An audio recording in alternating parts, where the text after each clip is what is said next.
Algunas escenas de este programa han sido recreadas. ¡Arriba las manos! ¡Ahora! ¡Ustedes muévanse! ¡Vamos! ¡Vamos! ¡Vamos! ¡Muévanse! En julio de 1997, un asesinato triple horrorizó a los residentes de la capital de los Estados Unidos. Los investigadores no encontraron sospechosos inmediatos ni un motivo claro para el ataque. La Policía Metropolitana acudió al FBI en busca de ayuda. Esperaban que la experiencia técnica de este organismo pudiera traer justicia a las víctimas de este triple homicidio. La evidencia se acumula, no hay sospechosos evidentes. Asesino en serie fugitivo. Ted Kaczynski es arrestado.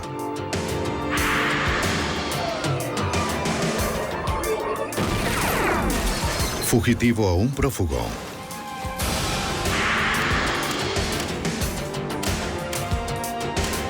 Los archivos del FBI.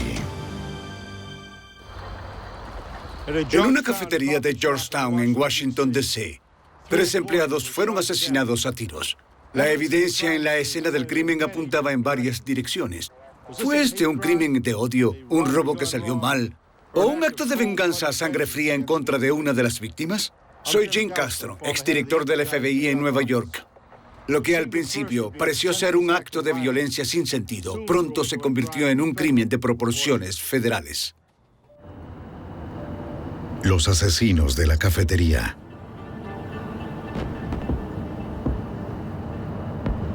En 1997, Washington, D.C. y sus monumentos recibieron a miles de personas durante el fin de semana del 4 de julio.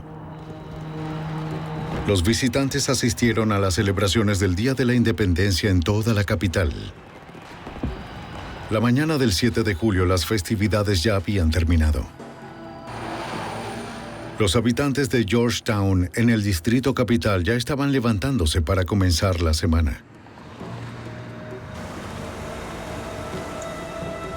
A las 5:15 de la mañana, la supervisora del turno diurno de una cafetería popular llegó para prepararse para el trajín de la hora pico. Se sorprendió al ver el auto de la gerente nocturna en el estacionamiento. La tienda debía haber cerrado a las 8 de la noche anterior. Encontró las luces aún encendidas, la música sonando y pasteles frescos detrás del mostrador. Hola. Pero nadie parecía estar allí y la tienda no se había limpiado a fondo. Revisó los horarios para ver quién estaba de turno la noche anterior.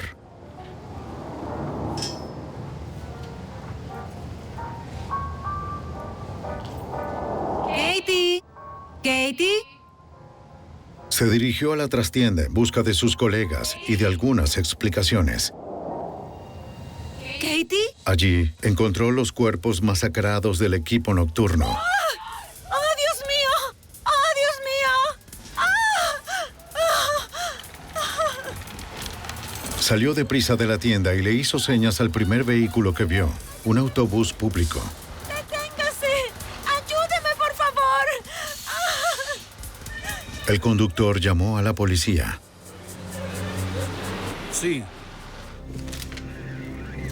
Al amanecer, la Policía Metropolitana ya había cercado la tienda y comenzó a procesar la escena. La huella de una pisada que encontraron en la puerta de entrada no coincidía con las suelas de ninguna de las víctimas o las de la gerente del día. Le mostraré la parte de atrás. De acuerdo. 3 empleados habían sido asesinados de múltiples disparos. La gerente de la noche, Katie Mahoney, de 24 años, Aaron David Godrich, de 18 años, y Emory Allen Evans, de 25. Al parecer, las víctimas fueron atacadas en medio de su rutina de limpieza, poco después de cerrar a las 8 de la noche. Katie Mahoney, quien recibió la mayoría de los disparos, al parecer aún sostenía sus llaves cuando fue abatida. Para el detective de la Policía Metropolitana, James Trainor, este hecho tan violento parecía un acto de venganza personal. Cuando me enteré de cómo estaban colocados los cuerpos y el número de disparos que le habían infligido a Katie, una de las teorías iniciales fue que se trataba de un asunto doméstico que habría discutido con algún novio o un exnovio. Los otros dos estaban en la trastienda para darles algo de privacidad, que ella se habría dirigido hacia allá, seguida por el novio, y entonces él explotó. Le disparó varias veces y después disparó a los otros cuando acudían en su ayuda. En el piso se encontraron 6 casquillos percutados y 4 balas de una .380 semiautomática. En el techo, sobre la caja fuerte, descubrieron una de 3 balas de un revólver calibre .38. Múltiples disparos de 2 armas diferentes sugerían al menos 2 pistoleros. El detective Trainor entonces pensó que podía tratarse de un robo que terminó muy mal. Cuando descubrimos que había 2 armas y un disparo al techo por sobre la caja fuerte, que es un disparo típico de advertencia, fue cuando empezamos a verlo como un robo comercial. ¿Pero era eso del todo concluyente para considerarlo un robo? No en lo absoluto. Si fue un intento de robo, los hombres armados quizás entraron en pánico, pues se fueron con las manos vacías. Las gavetas del efectivo estaban intactas y no había señales de que la caja fuerte hubiera sido forzada.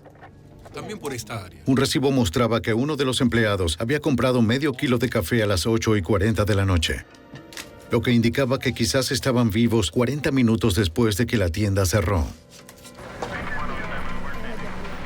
Los detectives hablaron con un testigo que pasó por la tienda cerca de las 9:15 de la noche anterior. Adentro vio a 2 empleados limpiando, pero la puerta tenía el cerrojo, así que se fue pensando que ya habían cerrado.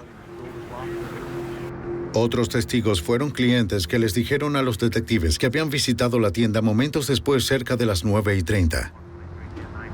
Entonces, a las 9:30 de hecho, teníamos 2 grupos de personas que de forma independiente caminaron hacia la puerta principal. La puerta estaba abierta, ellos entraron y miraron a su alrededor. Pudieron ver que la tienda estaba en proceso de limpieza, pero no había nadie allí.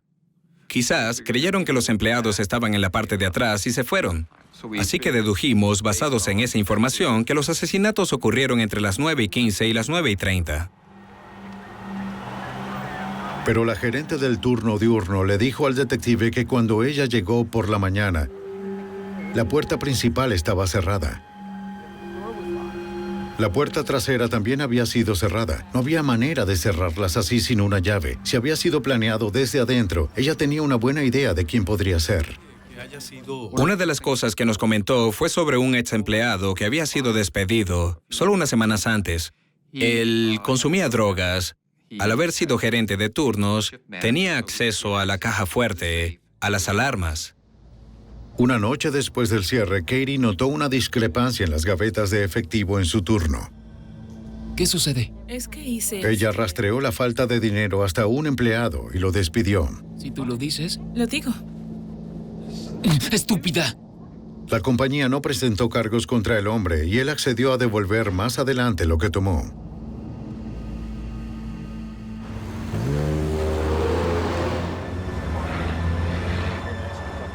La policía entrevistó al ex empleado en su casa de Georgetown. Explicó que él y Katie habían llegado a un acuerdo para devolver el dinero que debía.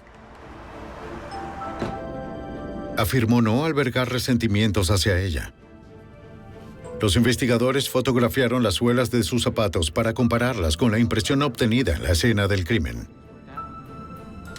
No, nunca pensé. No hubo ninguna coincidencia. Dijo que estaba fuera de la ciudad en el momento de los asesinatos. Muy bien. Y se comprobó su coartada. Gracias. La crueldad de los asesinatos se hizo más evidente en la autopsia. Katie McConey había recibido 5 disparos. A Emory Allen Evans le dispararon 3 veces. A Aaron David Goodrich le habían disparado una vez, pero la bala perforó ambos pulmones y su corazón. Las balas retiradas de las víctimas confirmaron que se habían usado 2 armas. Los asesinatos no resueltos atrajeron la atención del público. Embarga un profundo pesar la pérdida de 3 queridos compañeros. Los dueños de la cadena de cafeterías ofrecieron una recompensa de $50,000 por información que llevara a los asesinos. Bien, barista. Se recibieron muchas llamadas. Unos creían que era un crimen de odio contra víctimas de minorías étnicas. Otros afirmaban que quizás tenía que ver con una antigua pasantía de Katie en la Casa Blanca. Lo más probable parecía que una de las víctimas pudo ser cómplice y que fue traicionada luego de dar acceso a los asesinos.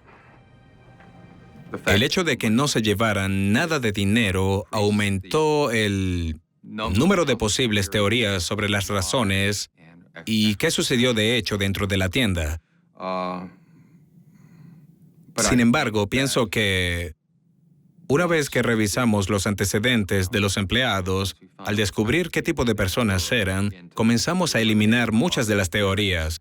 Para ayudar a encaminar la investigación, el detective llamó a su amigo de la oficina central del FBI en Washington, el agente especial Brad Garrett. Por muchos años, el detective Trainen confió en la experiencia del agente Garrett. Debido a esa experiencia en análisis de casos, He tenido mucha experiencia en análisis de escenas del crimen, tipos de víctimas, estudio de las características de los delincuentes, así que es como otro par de ojos analizando una escena. No hay nada de mágico al respecto. Pero Jim respeta mi opinión y me pidió que me acercara a dar un vistazo. Al día siguiente, los investigadores regresaron a la cafetería para buscar más pistas. Notaron que la tienda no tenía cámaras de seguridad y que su alarma no se había programado para la noche del crimen. La cerradura principal funcionó como debía y parecía no haber sido forzada. Tal vez los asesinos accedieron con una llave, pues la puerta fue asegurada después de los asesinatos. Los investigadores trataron de reconstruir los eventos con lo poco que sabían. Determinaron que el equipo seguía limpiando la tienda justo después de las 9:15. Quizás en ese momento los asesinos irrumpieron. ¡Arriba las manos, ahora! ¡Vamos! ¡Muévanse! Es probable que de inmediato los pistoleros llevaran al personal a la trastienda cerca de la caja fuerte. ¡Llévalos a la trastienda! ¡Rápido! Es allí donde al parecer perdieron el control de la situación. El agujero de bala en el techo parecía un disparo de advertencia, con el fin de llamar la atención. De acuerdo. ¡Hazlo! ¡Abre la caja fuerte ahora! ¡Que alguien abra la caja fuerte ya! ¡Abre la caja fuerte! ¡Hazlo ahora! ¡Vamos! ¡Vamos! ¡Ábrela! ¡Ábrela ya! ¡Vamos! ¡Muévete! El disparo al techo, algo ensordecedor, en un espacio cerrado, quizás solo aumentó el pánico de todos y desencadenó esta triple tragedia. dos cayeron por aquí. Los investigadores concluyeron que el robo, no el asesinato, quizás fue la intención inicial de los pistoleros. También creían que los perpetradores habían robado antes y que lo harían de nuevo. No es muy común que, en situaciones de robo, los ladrones asesinen a los dueños o a los empleados de la tienda. Así que en realidad no buscaba grupos que hubiesen matado a otras personas. Buscaba grupos que entran armas en mano, que estuvieran listos para ser violentos si necesitaban serlo. Entonces, repito, es frecuente que los ladrones en los robos saquen las armas. Claro está, pero es común que las personas que roban un local comercial como esta cafetería, por lo general, buscan situaciones similares a todo esto. Pero el escenario ofreció pocas pistas sobre las identidades de los asesinos. Los investigadores confiaban en que en la tienda aún hubiera alguna respuesta que se pasó por alto. Detrás del mostrador, un detective encontró la lista de cosas por hacer de Katie Mahoney. Casi las había completado la noche en que la asesinaron. Algo que aún no había hecho era disculparse con un empleado. Los detectives descubrieron que Katie había reprendido a ese empleado por su apariencia muy poco profesional unos días antes de que la asesinaran. Quisiéramos que nos respondiera. El hombre dijo que no guardaba resentimientos hacia Katie. Estaba jugando billar con mi ¿Y amigo cuál es el nombre de tu amigo? Steve. Es todo. Explicó que ella era muy sensible y que tal vez estaba afectada por haber sido muy dura con él, pero que él no lo sintió así. De acuerdo. Bien. Los investigadores confirmaron que estaba con amigos cuando ocurrieron los asesinatos. Tenemos que verificar esto. Era Por otro supuesto. callejón sin salida. Revisa su casa. El detective Trainham revisó los procedimientos y las políticas de la tienda y descubrió que alguien más había estado en la tienda a las 2 de la madrugada. Descubrimos que el pastelero vino con su entrega habitual. Cuando llegó esa madrugada, asumió que la puerta estaba cerrada con llave, usó su llave, dejó su encargo, cerró la puerta y pasó la llave. Y es por eso que al llegar la gerente del turno encontró todas las puertas cerradas. La entrega de la pastelería explicaba por qué la puerta principal estaba cerrada con llave, pero no reveló cómo los asesinos lograron entrar. 3 días después del triple homicidio, los investigadores aún no tenían pistas sobre las identidades de los asesinos. Los asesinos seguían libres. El 7 de julio de 1997, 3 empleados fueron asesinados a tiros en una cafetería de Georgetown. Una recompensa ofrecida por la sede corporativa y los negocios locales para obtener información aumentó a $100,000, la mayor ofrecida en la historia de la capital. La recompensa, muy publicitada, produjo numerosas informaciones falsas. Para el agente especial Brad Garrett, investigar rumores es parte del trabajo. Lo que debe hacerse en todos estos casos es prestar atención a varias cosas al mismo tiempo. No puedes hacer una sola cosa. Mientras analizamos los antecedentes de la víctima, a los empleados descontentos a los que despidieron, también analizamos a los grupos que roban y contactamos a los detectives de robo y homicidios en el área metropolitana sobre los casos que manejaban y ver si había alguien que encajara en este caso o en lo que había ocurrido. ¿Cómo está, jefe? A pesar de sus esfuerzos, después de 2 meses y medio, aún no tenían pistas. Luego, el 27 de septiembre de 1997, los detectives de homicidios del área metropolitana recibieron una llamada anónima. El interlocutor afirmó que 2 personas participaron en el tiroteo. Uno se llamaba Carr. ¿Carl? No conocía el apellido de Carr, pero lo describió como delgado, de unos 20 años, de piel oscura, según el detective James Trainham. Dijo que Carl vivía en la calle Gallatin, describió el lugar donde vivía y dijo que vivía allí con su madre, su esposa y su hijo, y que ellos conducían un auto de color azul especial. Y me dijo, si alguien le está diciendo alguna otra cosa, están ¿Puede darme equivocados. su nombre, señor? El hombre prometió volver a llamar cuando supiera más. Detective Trainham, acabo de recibir muy buena Los información. investigadores verificaron el Registro Nacional de Vehículos y reunieron una lista de todos los autos en la calle Gallatin en Washington, D.C. En el bloque 1200 encontraron uno registrado a nombre de alguien llamado Carl Cooper. El color registrado del auto era azul. Una verificación de antecedentes penales reveló que Carl Cooper, de 28 años, tenía un historial de robo a mano armada a locales y presunto asesinato. Carl Cooper y su cómplice robaron 2 tiendas de víveres a punta de pistola en el condado de Prince George, Maryland, en enero de 1989. Cuando más tarde encontraron al cómplice de Cooper muerto a tiros, Cooper fue el principal sospechoso, pero la policía nunca encontró pruebas suficientes para demostrar que mató a su colega.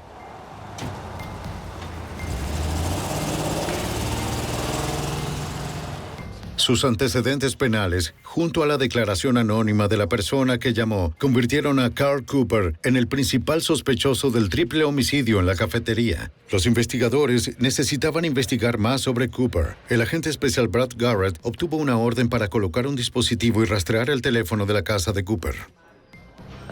Un registro de claves, la captura y el rastreo nos daría solo los números de teléfono entrantes y salientes. No podríamos escuchar lo que se decía en la línea, pero registraría el número cada vez que se marcara, puesto que aparece en una pantalla. Y cada vez que alguien llamara se mostraría. Y también mostraría la duración de la llamada. Así que, como era de suponer, esto nos ayudaría a saber con quién hablaba el señor Cooper. También con qué individuos en la comunidad estaba interactuando. Los agentes descubrieron que un hombre que trabajaba como barbero en el lugar llamaba a casa de Cooper con frecuencia. Los informantes afirmaron que el barbero era quizás el cómplice de Cooper en los asesinatos de la cafetería. Para reunir más información sobre Cooper y quienes lo visitaban, agentes encubiertos vestidos como técnicos de teléfonos comenzaron a vigilar la casa de Carl Cooper.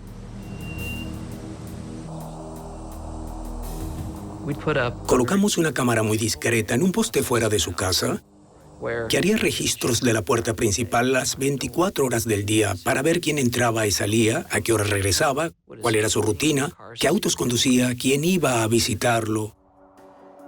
Los agentes no necesitaban una orden judicial, pues se trataba de una vigilancia pública. Supervisaron a Cooper las 24 horas del día y crearon un registro en video de todos los que entraban y salían de la casa. ¿Hacia la casa, correcto? Sí, observa. Ya veo. Puedo acercar la imagen si es necesario y así podemos... Identificaron a su hijo y a su esposa. La vigilancia no se limitó a su casa.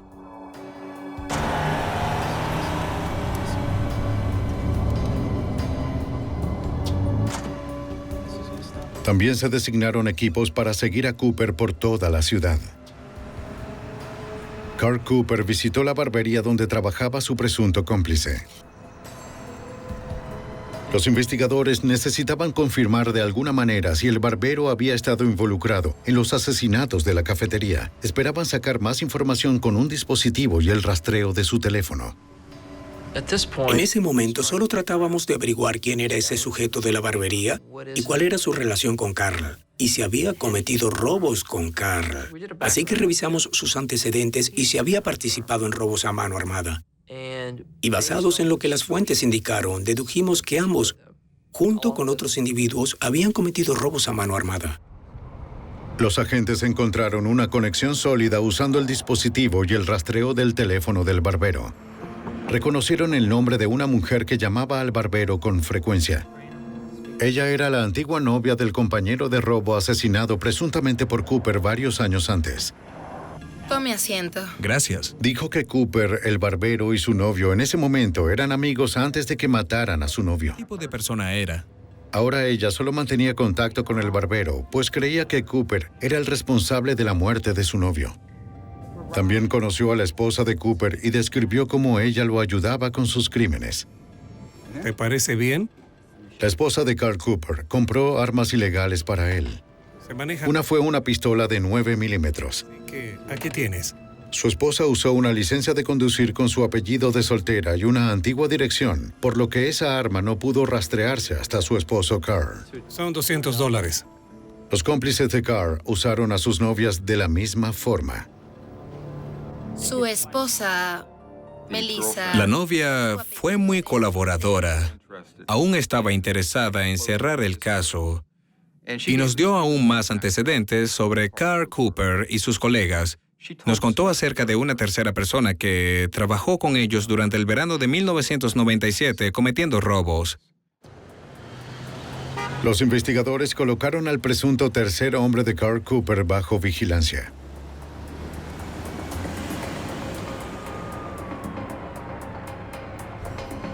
Era un traficante menor de crack. Si él, de hecho, sabía algo sobre los asesinatos, su actividad criminal flagrante lo conectaba a Cooper. Las autoridades planearon arrestar al traficante luego que hizo una serie de compras encubiertas de drogas y obligarlo a que confesara como sospechoso de asesinato. Pero llevaría semanas, quizás meses, ganar su confianza y que comprara suficiente crack para acusarlo de tráfico de drogas. Si lo arrestaban antes de eso, los cargos no tendrían suficiente solidez como para lograr que cooperara. Hasta entonces, los investigadores no tenían pruebas para arrestar a Carl Cooper por el triple homicidio en la cafetería. Y a medida que pasaba el tiempo, sería más difícil llegar a Cooper, ya que él mismo se había distanciado de muchas personas. A finales de julio de 1998, más de un año había pasado desde que 3 empleados de una cafetería de Georgetown habían sido asesinados a tiros.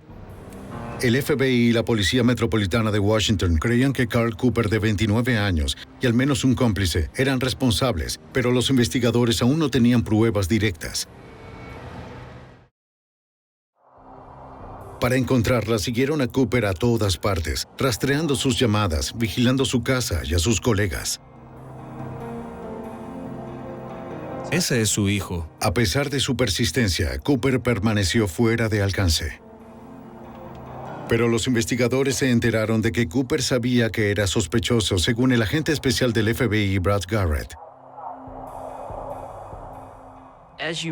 A medida que se avanza más y más en estos casos y se contacta más y más personas, en especial en la calle, El rumor va a llegarle a quienes se esté buscando si ellos están en la calle. Y eso ocurrió. Es decir, él supo en poco tiempo que la policía y el FBI estaban tras él. El FBI y la Policía Metropolitana de Washington no eran las únicas agencias que investigaban a Cooper. En el condado cercano de Prince George, en Maryland, el sargento Joseph McCann estaba investigando a Cooper por el intento de asesinato de un oficial de policía.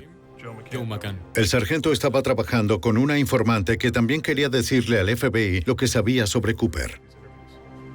La informante y el señor Cooper habían cometido varios robos a mano armada juntos, razón por la cual la informante estaba en prisión por ese delito en aquel momento, así que ella lo conocía muy bien. Ese lugar, yo era quien conduciría para escapar. Había otro... Los investigadores la entrevistaron en una prisión en Pensilvania.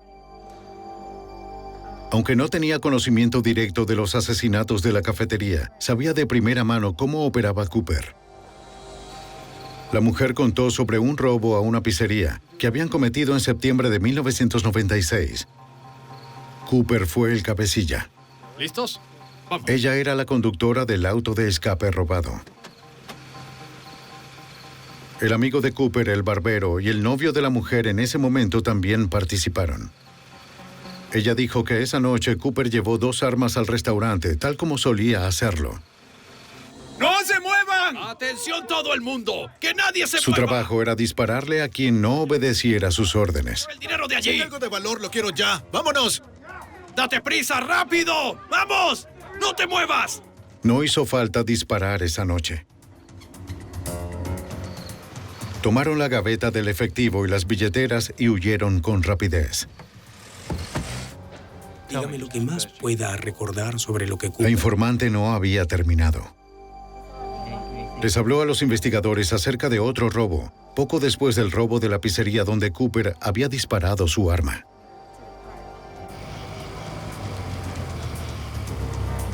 Esa noche, Cooper llevó un arma 9 milímetros y un revólver 38 robado. El barbero conducía el auto de escape. Su plan era robar a las parejas estacionadas en Avondale Park, en Hyattsville, Maryland.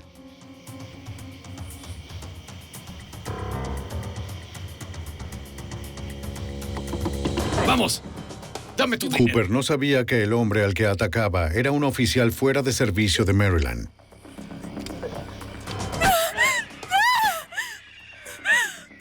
Cooper disparó 2 veces, hiriéndolo una vez. Eric, creo que así se llamaba. La informante dijo que Cooper se lo había dicho al día siguiente, cuando en las noticias se reveló que el hombre al que disparó era un oficial de policía fuera de servicio. Y por fortuna, el oficial sobrevivió al ataque. Cuídate. Eso haré. Al verificar los informes policiales, se confirmó todo lo que había dicho la informante. El agente especial Brad Garrett tenía razones para creerle. Su nivel de detalle fue algo increíble, ya que fue capaz de describir todo, cuándo sucedió, dónde sucedió, a qué hora, quién participó, incluso la interacción entre los ladrones y las víctimas. Dato que ya conocíamos, pues las víctimas nos los habían contado después de los robos, así que ella fue en verdad una pieza muy valiosa en todo este caso. La información demostró que Cooper no solo era un criminal violento, sino que era el cabecilla de una banda de asaltantes. La informante había proporcionado hechos con los cuales el FBI podría armar un caso. Ella nos dio la primera pieza importante de información que, según mi opinión y la del fiscal, de verdad comenzó a cuadrar dentro de un caso delictivo o por crimen organizado en el que se tiene un grupo llevando a cabo actos violentos interestatales, robando locales comerciales. Así es como vimos a través de ella la posibilidad real de armar un caso federal por crimen organizado en el que se incluiría el triple asesinato de cafetería. Armar un caso por crimen organizado que probara que Carl Cooper era el cabecilla de una organización criminal significaba describir sus actividades en detalle. El FBI obtuvo una orden para interceptar el teléfono de Cooper. Ahora podían capturar conversaciones, no solo números de teléfono. Cualquier conversación. Como parte de la orden, también clonaron el número de localizador de Cooper. Cada vez que alguien llamaba a Cooper, el buscapersonas del agente también emitía un pitido. Con todo en su lugar, el detective Trainham esperaba estimular la conversación entre Cooper y sus colegas. Comenzaron preguntando sobre el paradero de la pistola de 9 milímetros que la esposa de Cooper compró ilegalmente. Bien, sabíamos que su esposa había comprado una pistola para él en 1996. Entonces, lo que hicimos fue dirigirnos a la dirección que ella había dado en la tienda de armas cuando compró la pistola, y resultó ser la dirección de su madre. ¿Se han distanciado? Como estrategia para obtener información, los investigadores le preguntaron a la madre si su hija todavía tenía la pistola de 9 milímetros. Le dijeron que necesitaban completar una actualización de rutina de su número de serie para verificar si se había usado en un crimen. ¿Están distanciadas? No, no lo está. La mujer afirmó que no había hablado con su hija porque habían tenido un desacuerdo hacía algún tiempo. Los investigadores estaban seguros de que ella les mentía. Mientras caminábamos de regreso al carro, a una distancia de menos de 15 metros, el buscapersonas de Carl comenzó a sonar como una alarma de alerta. Entonces supimos que, con seguridad, habíamos causado cierto nerviosismo en ese momento. Vamos bien. Ella no sabe dónde está, no lo creo. Ese es el número. Los agentes que vigilaban el teléfono de la casa de Cooper escucharon a la madre llamar para advertirles que las autoridades estaban en busca del arma de su hija. Hola. Bien. La esposa de Cooper intentó avisar a Carl, pero él no respondió. Luego llamó asustada a su padre porque no podía encontrar el arma y temía que estuviera implicada en los crímenes de su marido. Si alguien va a quebrarse, será ella. Quizás sea ella, sí. La esposa de Carl hablaba por un teléfono inalámbrico sentada afuera en el porche delantero. Hablaba por teléfono con uno de sus familiares, llorando histérica sobre cómo la policía la iba a encerrar por esta arma, que Carl había hecho algo con esa pistola y que ella miró en el escondite de la casa y que el arma no estaba allí. Así que Carl debía tenerla. Y ella tan solo hablaba y hablaba. Entonces, ella llama a Carl y él está camino a casa, hablando por un teléfono celular de camino a casa, y ella dice, Carl, voy a llamar a ese oficial de policía ahora mismo, y él le grita, no lo llames, él solo le gritaba por el teléfono. Después de que la esposa de Cooper colgó, los investigadores fueron a su residencia para hablar con ella directamente. Ella dijo que estaba aquí, ¿cierto? Sabían que ella y Carl estaban en casa, pero nadie atendió a la puerta.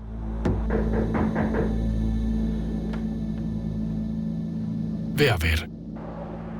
Después de casi 14 meses de persecución, los investigadores confiaban en que se acercaban al presunto asesino. Pero Cooper no era el tipo de hombre que solo se sentaría a esperar y permitiría que lo acorralaran. En septiembre de 1998, la Policía Metropolitana de Washington, D.C. y el FBI continuaron persiguiendo a Carl Cooper, el presunto cabecilla de una banda armada, buscado por el triple homicidio de empleados de una cafetería de Georgetown. La vigilancia de la casa, el teléfono, la familia y los amigos de Cooper empezaron a brindar frutos a los investigadores. El detective James Trainham escuchó una conversación incriminatoria entre la esposa de Cooper y la novia de uno de los supuestos cómplices de Cooper. Ella trataba de imaginarse por qué la policía estaba buscando a Carl. Y comienza lo que llamamos un juego de adivinanzas. Entonces pregunta, ¿fue por los disparos en el parque? Y Missy dice, no. ¿Fue por el robo de la pizzería? Y responde, no. Y luego ella dice, ¿pero por qué es?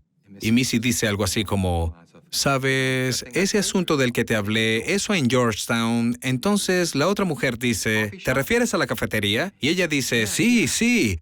En ese momento supimos que su esposa y esta otra mujer conocían muy bien todos los crímenes que Carl había cometido. Son $200. Usando su apellido de soltera y la dirección de su madre, los investigadores ya sabían que la esposa de Cooper había comprado un arma de 9 milímetros de forma ilegal para su esposo. Ahora aumentaría la presión sobre la esposa de Carl para revelar el paradero de la pistola. Entonces veremos cuál será su reacción. Los investigadores se presentaron sin previo aviso en el lugar de trabajo de la esposa de Cooper para preguntarle de nuevo dónde estaba el arma de 9 milímetros. Según el detective James Trainham, la sorprendieron con la guardia baja, lo que era su intención. Estamos aquí para que hablemos sobre el arma. Cuando ella nos vio, fue como si se golpeara con una pared de ladrillos. Es decir, perdió la expresión de su rostro y comenzó a temblar. Se puso muy nerviosa y nosotros estábamos muy tranquilos. Señora Cooper, no sabemos por qué está tan molesta. Esto es solo una investigación de rutina. Un poco nerviosa. La esposa de Cooper les dijo que aún tenía la pistola de 9 milímetros, pero que estaba guardada en Maryland. No. Ella accedió a entregársela más tarde esa noche en la casa de su abuelo.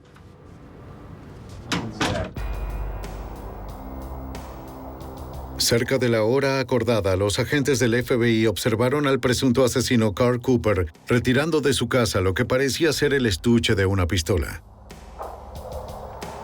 Los agentes no estaban seguros de qué esperar en el encuentro con su familia.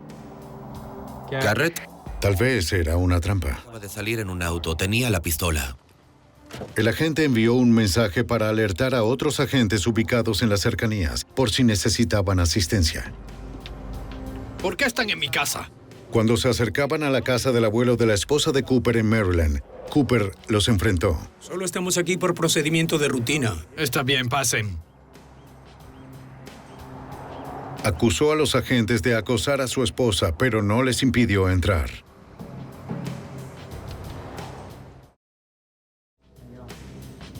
El abuelo y el nieto estaban sentados a la mesa con la pistola. No toqué el arma. Dado que el arma de fuego de 9 milímetros ya estaba a plena vista a nivel legal, los investigadores tenían permitido incautarla. Ese tipo de arma no fue utilizada en los asesinatos de la cafetería, pero era del mismo tipo que se usó para disparar a un oficial fuera de servicio en un parque de Maryland.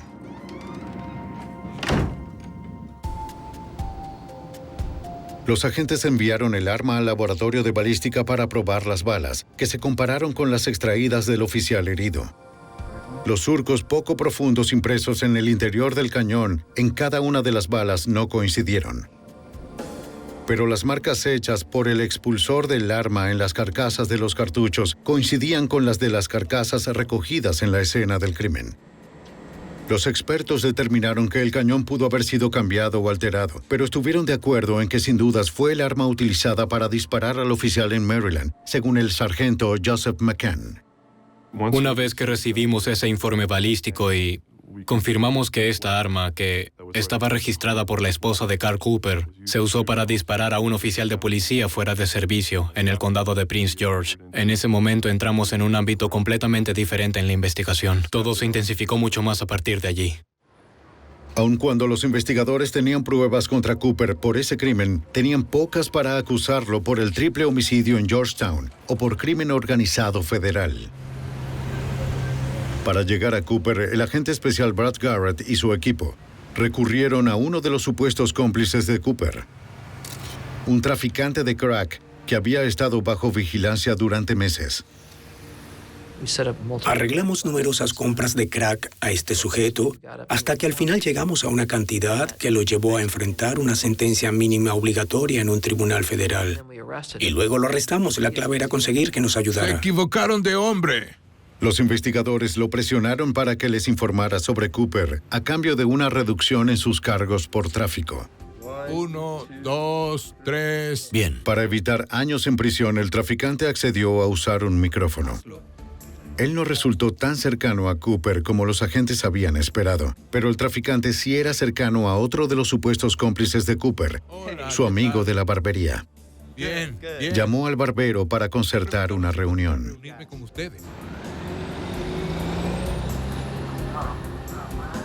Toda la conversación quedaría grabada en una cinta. El informante le dijo al barbero que la policía lo había detenido en la calle para hacerle preguntas sobre su participación con Carl Cooper en el triple homicidio. El barbero ya estaba al tanto de la investigación y le aseguró que él no tenía nada que ver con eso. El sujeto de la barbería le susurró algo al narcotraficante. Mira, sé que Carl lo hizo. Me llamó la noche anterior y quería que lo acompañara, pero nunca me devolvió la llamada. Dije que lo haría, pero él nunca me devolvió la llamada y luego en la mañana siguiente, ¡bam!, estaban muertos.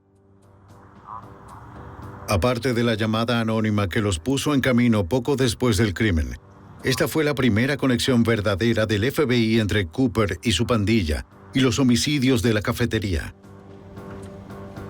Ahora era el turno para abordar al barbero. Los agentes esperaban que él fuera la clave para sacar a un triple asesino de las calles.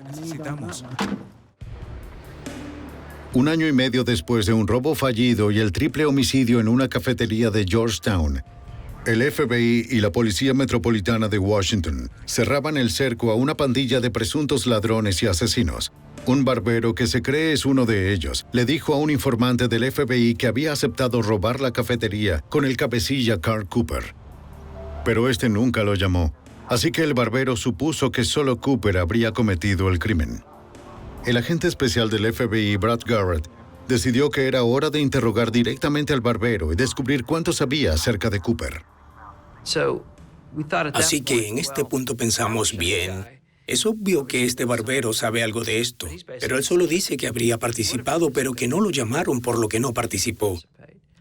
Así que no estábamos seguros en ese momento, es decir, ¿Cooper lo hizo solo? ¿Logró que alguien más lo ayudara a cometer el robo? No estábamos muy seguros, pero ya teníamos suficiente como para acusar al barbero. ¡Sal del auto! FBI. Temprano en la mañana, las autoridades siguieron al barbero desde su casa y lo acorralaron en un lugar aislado. Las manos sobre el capó. ¡Pon las manos sobre el capó! Los agentes querían estar seguros de que nadie, en especial Cooper, supiera que su supuesto cómplice estaba siendo arrestado. Es mejor que coopere y no ponga resistencia. Ahora vamos a llevarlo a nuestra oficina. Yo no hice nada. El barbero fue arrestado sin incidentes y trasladado a la oficina del FBI para ser interrogado. Siéntate. El hombre de nuevo negó cualquier participación en los homicidios de la cafetería. Pero sí les dijo a los agentes lo que Carl Cooper le había dicho la noche anterior al crimen. Nos dijo que Carl había acudido a él y le dijo, ¿sabes algo? He estado vigilando esta cafetería. No tiene cámaras de vigilancia. Recogen mucho dinero y yo quiero asaltarlo. Y él le dijo, está bien, voy contigo. ¿Qué quiere que le diga? El barbero sostuvo que Cooper nunca le devolvió la llamada. Y por lo que él sabía, el cabecilla no tenía otros cómplices en ese trabajo. Incluso si el barbero no hubiera participado en los asesinatos de la cafetería, las autoridades ya tenían suficiente para acusarlo de conspiración para cometer robo a mano armada. Esperando indulgencia, les contó lo que sabía sobre Cooper. Yo me subí. El 1 de mayo de 1993, él y Cooper perpetraron juntos su primer crimen. Tiene un arma. El barbero no tenía un arma, pero Cooper dijo que le conseguiría una. Vieron a un guardia de seguridad armado en un edificio de apartamentos de la capital. Cooper lo atacó. Oye. Cuando el guardia trató de sacar su arma, Cooper le disparó y luego tomó el arma del hombre muerto. Ya la tengo. Carl sale a prisa, llega hasta donde él está y se van. Así que es un asesinato que ni siquiera sabíamos que Cooper había cometido. Fue otro caso que se incluyó en nuestra acusación por crimen organizado. Fuimos hasta la pizzería. El barbero entendió que detener a Cooper era el objetivo final del FBI. No sé, amigo. No lo sé. Aceptó usar un micrófono y reunirse con Cooper. Los agentes siguieron al barbero por caminos menos poblados después de que recogió a Cooper en su auto. Tal vez estés paranoico por lo que hiciste. En el curso de la conversación grabada, Cooper expresó su ira porque las autoridades lo estaban vigilando. Eso, Nick. Suena como si quisiera matar a un policía. Él juró matar al agente Garrett y al detective Trainham. Admitió que en un momento dado había visto a Brad Garrett en la calle y que lo había seguido durante un tiempo, y que se reía porque Brad no sabía que lo estaba siguiendo, y eso fue un poco desconcertante, así que de inmediato decidimos que deberíamos arrestar a Carl cuanto antes. Las autoridades no tomaron ningún riesgo. Unos días después, decidieron arrestarlo por dispararle al oficial en Maryland. Esperaban que una orden para registrar su casa proporcionara la evidencia física necesaria para relacionarlo directamente con los asesinatos de la cafetería. Dentro de la casa de Cooper, los oficiales encontraron máscaras para esquiar, uniformes policiales y una variedad de municiones. Pero nada de eso pudo probar que Carl Cooper había asesinado a los 3 empleados de la cafetería. Sabemos que estás involucrado. La última esperanza del FBI era presionarlo. Quiero ver a mi abogado. Cooper sabía que todo lo que tenían era evidencia de conspiración y rumores de fuentes secundarias. ¿Sabes quién va a estar presionado y a quién le estás haciendo? A pesar de 2 horas de interrogatorio, Cooper se mantuvo firme en su negativa. El tiempo se había agotado en la investigación. Gracias. No teníamos un buen caso contra él por los asesinatos de la cafetería, pero si lo acusábamos por el crimen organizado en Washington, entonces quedaríamos bajo una restricción temporal para que pudiera ser procesado y condenado. Y tan solo no queríamos quedar bajo ese tipo de restricción. Así que decidimos que el otro condado tenía un caso más fuerte, que ellos eran quienes podrían retenerlo más tiempo sin dejarlo salir de la cárcel, evitando poner a nuestra gente en peligro. Será más seguro. Después de su interrogatorio en la capital, oficiales del condado de Prince George, Maryland, llegaron para trasladarlo a su jurisdicción. Allí enfrentaría cargos por dispararle al oficial de policía fuera de servicio. Pero a Cooper le preocupaba la investigación del FBI. Exigió tomar una prueba de polígrafo para demostrar su inocencia.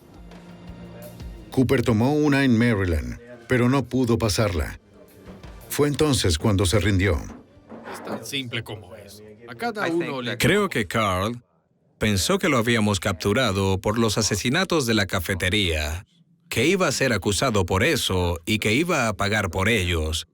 Así que él quiso darle la vuelta a todo, con el fin de ponerse bajo la mejor perspectiva posible. Por supuesto, siendo él la única persona a quien podría culparse por la muerte de esas víctimas. Eso es lo que trató de hacer. Cooper, de hecho, hizo 3 confesiones separadas, asumiendo más su culpa cada vez. En su confesión final, se atribuyó la responsabilidad total por los asesinatos de la cafetería. Ella trabajaba allí. Dijo que planeó y llevó a cabo el robo después de pasar un tiempo vigilando la tienda. Llamó a su cómplice, el barbero, pero luego decidió que podía manejar todo por su cuenta. No quería perder esa oportunidad después de que la tienda cerrara y antes de que los empleados se fueran a casa. Admitió ante el sargento Joseph McCann que llevó 2 armas al sitio como siempre lo hacía. El enfoque de Carl Cooper al cometer los robos era del tipo empresarial. Lo consideraba un negocio. No era algo personal. Si todo se hacía tal como él pedía, por lo general, no habría ningún problema. Pero esa noche, 3 de las víctimas de Cooper no lo hicieron. Cerca de las 9:20, Katie Mahoney, Emory Evans y Aaron Goodrich se encontraban en su rutina de limpieza. Por alguna razón nadie sabrá nunca por qué, cuando Cooper llegó a la tienda, la puerta estaba sin cerrojo. ¡Vamos, vamos, vamos! Les ordenó cállate. a todos que entraran a la oficina de atrás, donde se guardaba la caja fuerte. Muévanse. ¡Vamos, a la trastienda! Entonces, Según Cooper, la gerente intentó escapar cuando disparó su tiro de advertencia al techo. Cooper comenzó a perder el control de la situación y de su temperamento. ¡Hagan lo que les digo! ¡Vamos! Le disparó a ella primero, ¡Cállate! ¡Oh, Dios! luego a los demás. ¡Oh, no! Cooper le disparó a Katie 4 veces más y se fue sin nada.